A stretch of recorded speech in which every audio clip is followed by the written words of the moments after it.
Bienaventurados son los que, sin ver, creen. Les dije en aquel tiempo y ahora les digo nuevamente, porque el que cierra sus ojos para lo del mundo, los abre para lo espiritual. Y quien tiene fe en mi presencia espiritual, tiene que sentirla y tiene que gozarse con ella. ¿Hasta cuándo dejará esta humanidad de privar a su espíritu del deleite de sentirme en su corazón por medio de la oración directa? O lo que es lo mismo, por medio de la oración de espíritu a espíritu, hasta que sea mi luz la que ilumine la vida de los hombres, conozca la verdad y comprendan sus errores. Este es tiempo para orar y meditar, pero con oración libre de fanatismo y de idolatría, y con meditación serena y profunda en mi divina palabra. Todas las horas, todos los sitios pueden ser propicios para orar y para meditar. Nunca les dije en mis enseñanzas que hubiera lugares o momentos destinados para orar, siendo su espíritu más grande que el mundo en el que habitan. ¿Por qué limitarme a imágenes y en sitios tan limitados, siendo yo infinito? La razón más grande de la pobreza espiritual de los hombres y de sus adversidades terrestres es la forma imperfecta de orar. Por lo que les digo que es necesario que este conocimiento llegue a toda la humanidad. No siempre oran con la misma preparación. De ahí que tampoco experimentan siempre la misma paz o la misma inspiración. Hay ocasiones en que logran inspirarse y elevar el pensamiento, y en otras en que estén completamente indiferentes. Entonces, ¿cómo quieren recibir siempre en la misma forma mis mensajes? Deben educar su mente y aún a su cuerpo a colaborar con el espíritu en los momentos de la oración. El espíritu siempre está dispuesto a comunicarse conmigo, pero requiere de la buena disposición y de la materia para poder elevarse y liberarse en aquellos instantes de todo cuanto en su vida terrestre le rodea. Hay que esforzarse por lograr la verdadera oración, porque quien sabe orar lleva en sí la llave de la paz, de la salud, de la esperanza, de la fuerza espiritual, de la vida eterna.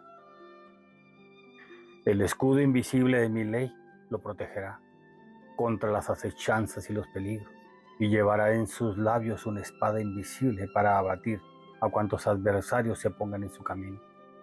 Un faro de luz alumbrará su ruta en medio de las tormentas. Un prodigio constante estará a su alcance siempre que necesite de él, ya sea para sí mismo o para el beneficio de sus hermanos. Oren, practiquen este sublime don del Espíritu, porque esa fuerza será la que mueve la vida de los hombres del futuro, aquellos que alcanzarán en materia la comunicación de espíritu a espíritu.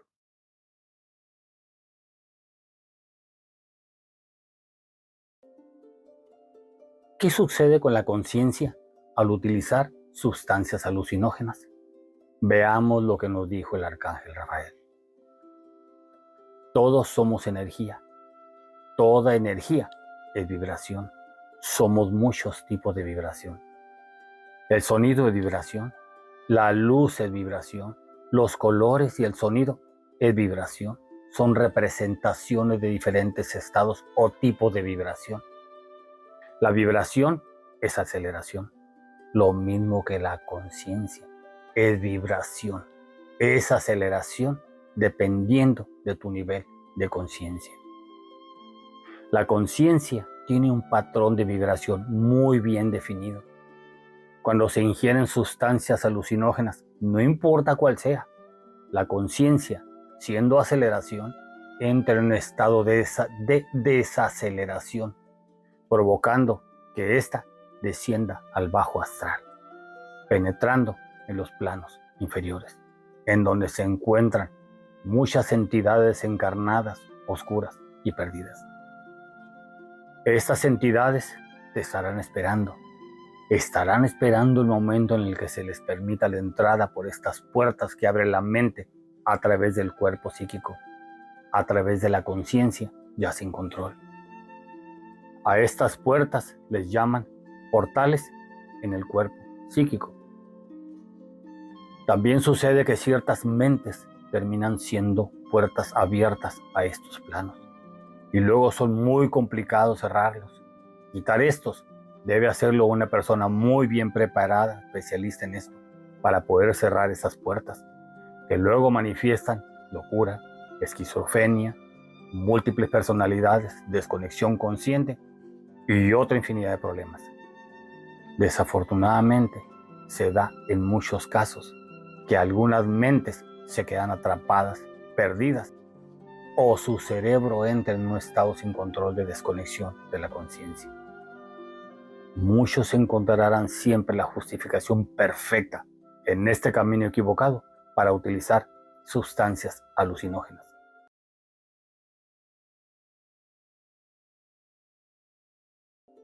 Mi fuente es de amor, es inagotable e infinita. De eso es de lo que les habla mi sangre derramada en aquel tiempo. Ella selló mi palabra. Ella rubricó mi doctrina. Ahora, a muchos siglos de distancia de aquellos acontecimientos, les digo que, a pesar de haber derramado mi sangre por toda la humanidad, solo han logrado alcanzar su salvación los que han tomado el camino que Jesús vino a enseñarles. Mientras que todos aquellos que han persistido en la ignorancia, en su fanatismo, en sus errores, en el pecado, aún no están a salvo. Yo les dije que si 1000 veces me hiciera hombre, 1000 veces muriera en la cruz, mientras la humanidad no se levante a seguirme, no habrá alcanzado su salvación. Mis hijos amados, no es mi cruz la que debe salvarlos, sino la de ustedes. Yo llevé la mía a cuestas y en ella expiré en cuanto hombre, y desde ese instante fui al seno del Padre. Ustedes deben imitarme en humildad y en amor, llevando a cuestas su cruz con verdadera humildad hasta alcanzar el final de su misión, para poder llegar también con su Padre.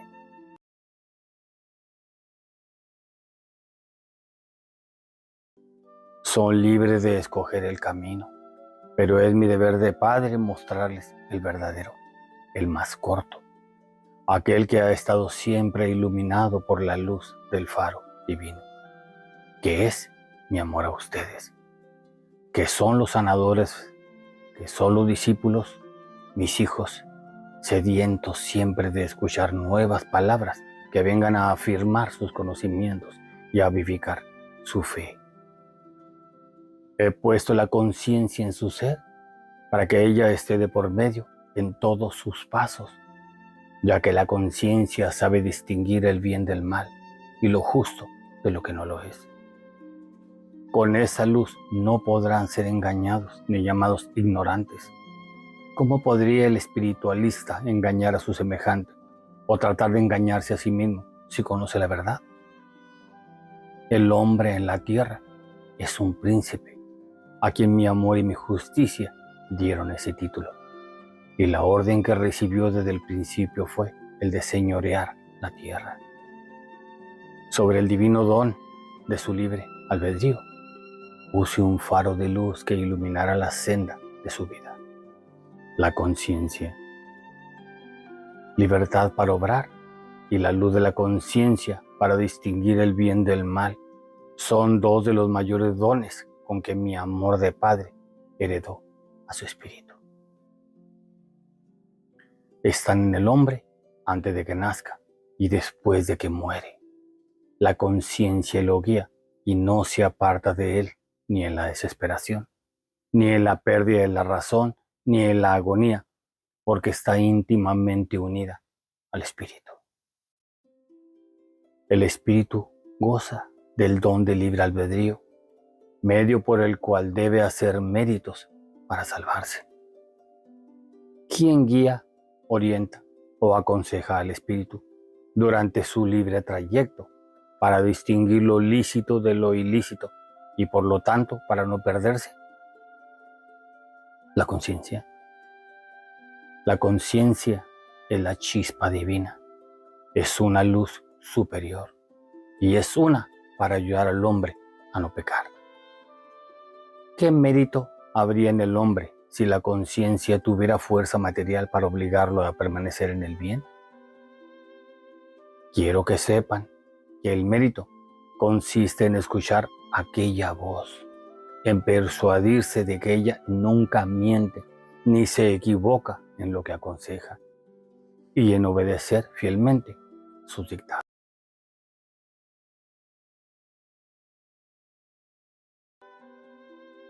Es necesario obedecer los impulsos de la conciencia. Cuán lejos de la realidad se encuentran en estos instantes millones de seres humanos que tan solo viven en el presente material. ¿Cómo podrán abrir sus ojos a la realidad? Solamente escuchando la voz de la conciencia. Esa voz que para ser oída requiere de la concentración, de la meditación y de la oración. Siempre que quieras saber si el camino que sigues es el de la evolución, consultarás a tu conciencia, y si en ella hay paz y en tu corazón alberga la caridad, la buena voluntad para tus hermanos, estarás seguro de que tu luz aún ilumina tu palabra, consuela y sana. Mas si descubres que en tu corazón ha germinado la codicia, la mala voluntad, la materialidad, la lujuria, podrás estar cierto de que tu luz se ha tornado en tiniebla, en falsedad. Quieren que cuando el Padre les haga el llamado, presenten en vez de trigo dorado una cosecha inmunda. Discípulos, hijos míos, sanadores. Si no quieren sufrir equivocaciones o errores, analicen sus actos a la luz de la conciencia. Y si hay algo que empañe, examinen a fondo y encontrarán la mancha para que puedan corregirla. Dentro de ustedes existe un espejo donde pueden mirarse y ver si están limpios o no. Los buenos hijos de Dios, así como los sanadores, deberán ser reconocidos por sus actos, los cuales para que sean limpios tendrán que haber sido dictados por la conciencia. Quien así practique se sentirá con derecho a llamarse mi discípulo, mi hijo, mi sanador.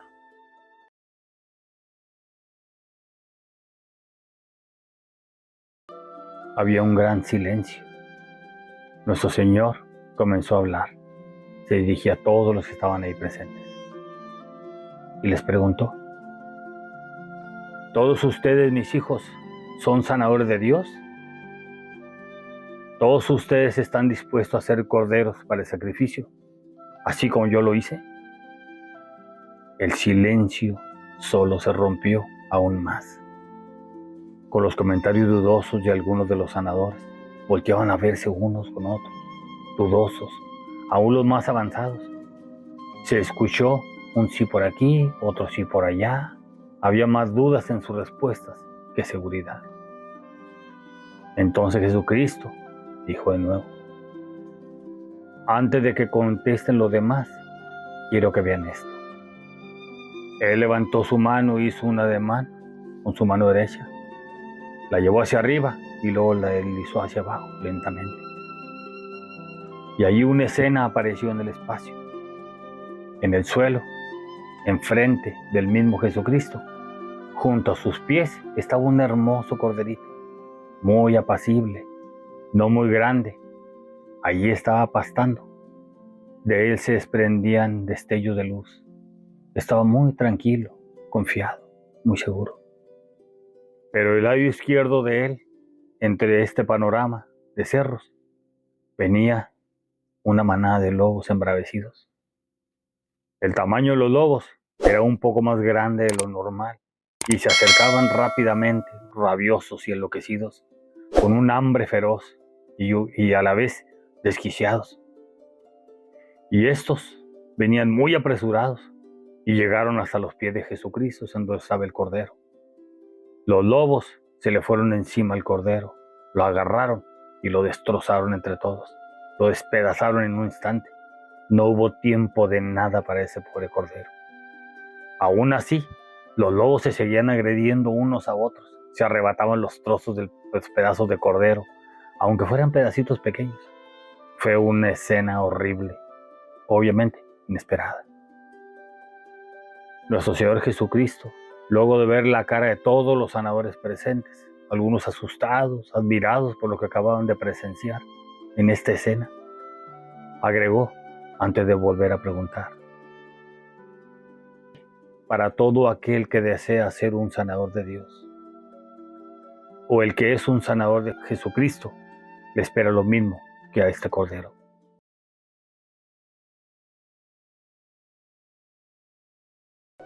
Ya dispuestos enfrente a nuestro altar para dar gracias, comenzamos a sentir un calor muy intenso. Empezaban a aparecer luces de colores por todos lados, nubes blancas muy brillantes que se revolvían entre sí como si fuera un vapor.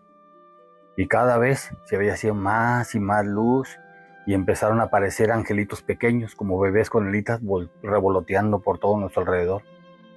Algunas eran como cabecitas nada más con alitas, volando por todos lados. Entraban y salían entre esas nubes, entre toda esa energía luminosa. En el centro de todo este panorama se abrió una luz mayormente intensa, que nos encandilaba tanto que no nos dejaba distinguir bien, hasta que por un momento la luz se dio un poco y aparecieron dos seres. Un ser mayor de cabello blanco, de barba larga y con una túnica que brillaba como el mismo sol, y otro no tanto, era mi Señor Jesucristo. En eso, una voz muy fuerte, intensa y profunda dijo: Javier, mi hijo, yo soy el Señor tu Dios, el creador de todo lo que existe, lo visible y lo no visible, creador de este mundo y de todos los mundos del universo en el que tú existes. Guardó silencio un momento más y luego dijo: mi hijo, yo sé que estás muy ocupado haciendo lo que es agradable a mis ojos, pero necesito pedirte un poquito más de tu tiempo. Yo estaba de rodillas y luego me agaché hasta el suelo y coloqué mi frente en el piso. Estaba ahí tirado en el suelo a sus pies. Me dio mucha vergüenza que Dios estuviera frente a mí hablándome y no pude contener el llanto. Me sentía como lo peor, lo más indigno del mundo, y mi mente entró como una especie de bloqueo, como un shock. Mi mente no podía creer, no podía dar crédito a lo que estaba viviendo en ese momento, pero regresé a mi conciencia. Reaccioné rápidamente y respiré muy profundamente y me dispuse a escucharlo solamente. Dijo: hijo mío, sé que todo lo que te pido lo haces, y si te digo ve, tú vas. Si te digo subes, tú subes. Si te envío un mensaje con mis ángeles, lo atiendes prontamente. No mides consecuencias, lo haces sin preguntar nada y sin esperar nada a cambio. Mi hijo, escúchame. Vas a hablar con las personas que vienen a este recinto, con tus pacientes, con tus alumnos. Sé que algunos de ellos no van a creer que yo envío este mensaje, pero también sé que eso a ti no te interesa. Si te creen o no, eso está bien. Les vas a decir que yo les pido lo siguiente. Se van a reunir los que quieran el día que creas que es conveniente. Pónganse de acuerdo juntos. Se van a reunir al menos un día a la semana, unas horas.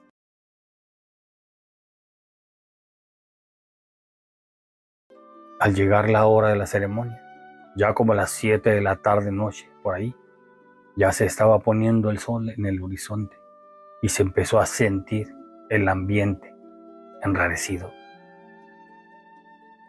Casi todos los presentes en el temazcal lo percibían. Unos con otros comentaban, otros me decían: maestro, algo extraño se siente en el ambiente. Sí, les decía a ellos, son los hermanitos que ya están llegando. Vámonos todos al altar, llámenlos a todos. Todos los presentes nos acomodamos y nos pusimos de rodillas alrededor de esa gran mesa. Dejen la parte norte de la mesa despejada, les dije, porque por ahí estarán acercándose los hermanos. Y ya de rodillas todos, orando, pidiendo a Dios por el descanso de ellos. Llegó el hermano que encabezaba el grupo, se paró junto a mí y me dijo: gracias, hermano, por esto. Yo no tengo con qué pagarte lo que estás haciendo por mí y por mi pueblo. Y solo le dije: no te preocupes nada de esto, hermano. No tienes por qué darme las gracias. Ahora, hermano, alimenta y sana a tu gente. Ahí hay todo lo que necesitas. Es suficiente para todos. Entonces se acercaron a esa gran mesa y tomaron las plantas y los alimentos, el agua, y comenzaron a alimentarse y a curarse unos con otros. Eran miles de hermanos indios. Obviamente estamos hablando de espíritus. Muchos de ellos estaban en camillas rústicas, hechas con apenas un par de palos, un trozo de tela o cuero. Así los traían cargando muchos. Otros venían casi arrastrándose. Otros estaban agonizando. Pero aún así se los trajeron. No los dejaron. Y muchos todavía venían sangrando con heridas muy graves. Y otros todavía venían gritando de dolor.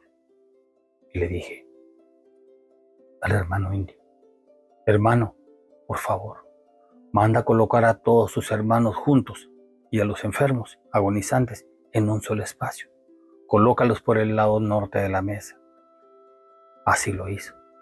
Él de inmediato dio algunas órdenes a algunos de los indios que estaban presentes. Todos corrían con sus enfermos y camillas, y otros que ya parecían que estaban muertos, pero aún así no lo dejaban, se cargaban con ellos.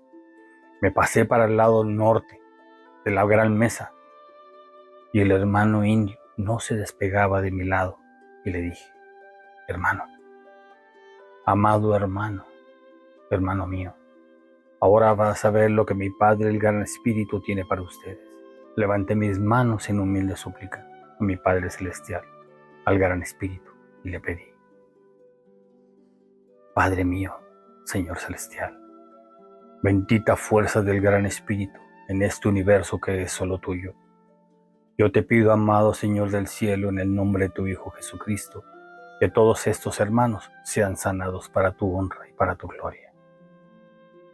Entonces soplé sobre todos ellos varias veces, con todo el aire, el aliento que cabía en mis pulmones. Una gran fuerza, energía luminosa, como el fuego, de color verde brillante e intenso, salió de mi interior, con un gran viento. Una neblina encendida se extendió y pasó por sobre todos esos hermanos que fueron envueltos por esa luz. Ellos estaban tendidos por todos lados en el suelo.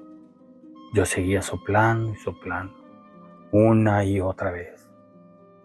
Y luego de varios momentos, todos los hermanos comenzaron a levantarse. Estaban muy asombrados, se miraban unos a otros, como que no comprendían qué fue lo que pasó. Veían en sus heridas que ya no estaban, tocaban sus rostros y sus cuerpos, incrédulos. Otros corrían y se abrazaban a sus seres queridos. Otros ya estaban muy alegres danzando, haciendo muchas formas y gritos de alegría. Tambores y flautas comenzaron a sonar. Casi todos brincaban al son de esos tambores y sonidos. Ellos, todos, bailando sus danzas juntos. Algunos llegaban hasta donde yo estaba parado y me abrazaban y brincaban danzando alrededor de mí. Era un espectáculo maravilloso de alegría desbordante en todos estos hermanos. El hermano que había permanecido ahí junto a mí miraba y apenas podía comprender lo que estaba viendo. Se le miraba su rostro de mucha alegría, tenía muchas ganas de llorar, pero se hizo el fuerte y se aguantó, igual que yo. Luego comenzaron a girar a nuestro alrededor esa gran cantidad de indios, como por el aire, cientos de ellos, en círculos que se repetían una y otra vez. Unos giraban danzando hacia el lado derecho, otros estaban danzando hacia el lado izquierdo, con sus gritos, sus cantos, brincos, casi todos a la misma vez. Era impresionante aquel colorido, casi fosforescente, en esas danzas de ellos. Y luego, a nuestra espalda, al sur de la gran mesa de ese altar, comenzó a disiparse el cielo, poco a poco. Las nubes se empezaron a separar y una luz muy grande, intensa, salió de en medio.